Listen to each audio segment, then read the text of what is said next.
കൊച്ചിയിൽ RSS പരിപാടിയിൽ vice ചാൻസലർമാരെ governor ഭീഷണിപ്പെടുത്തിയാണ് പങ്കെടുപ്പിച്ചത് എന്ന വിദ്യാഭ്യാസ മന്ത്രി വി ശിവൻകുട്ടിയുടെ ആരോപണം. RSSന്റെ തത്വങ്ങൾ കുട്ടികളെ പഠിപ്പിക്കണമെന്ന നിലയിലാണ് RSS തലവന്റെ പ്രസംഗം വന്നത്. കേരളത്തിൽ ഇങ്ങനെയൊരു യോഗം നടത്താൻ ധൈര്യമുണ്ടായത് ഗവർണറുടെ ബലത്തിന്റെ അടിസ്ഥാനത്തിലാണ് എന്ന് മന്ത്രി വി ശിവൻകുട്ടി പറഞ്ഞു. നമ്മുടെ രാജ്യത്തെ മഹാഭൂരിപക്ഷം ആൾക്കാർ എതിർക്കുന്ന RSS എന്ന് പറയുന്ന പ്രസ്ഥാനത്തിൻ്റെ ഏറ്റവും സമുന്നതനായ നേതാവിനെ വിളിച്ച് കേരളത്തിലെ വൈസ് ചാൻസലർമാരെ ഗവർണർ എന്നുള്ള നിലയിൽ തൻ്റെ അധികാരം ഉപയോഗിച്ചുകൊണ്ട് നിർബന്ധപൂർവം ഭീഷണിപ്പെടുത്തിയാണ് ഈ സമ്മേളനത്തിൽ പങ്കെടുപ്പിച്ചിരിക്കുന്നത്.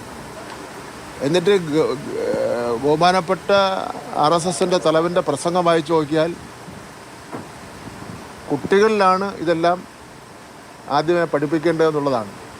ഇതെല്ലാം എന്ന് പറഞ്ഞാൽ RSSൻ്റെ തത്വങ്ങളും RSSൻ്റെ പ്രവർത്തന ശൈലിയൊക്കെ തന്നെ പഠിപ്പിക്കേണ്ടത് കുട്ടികളിലാണ് എന്നുള്ള നിലയിലാണ് അദ്ദേഹത്തിൻ്റെ പ്രസംഗം പത്രങ്ങളിലൂടെ വായിച്ചപ്പോൾ മനസ്സിലായത്.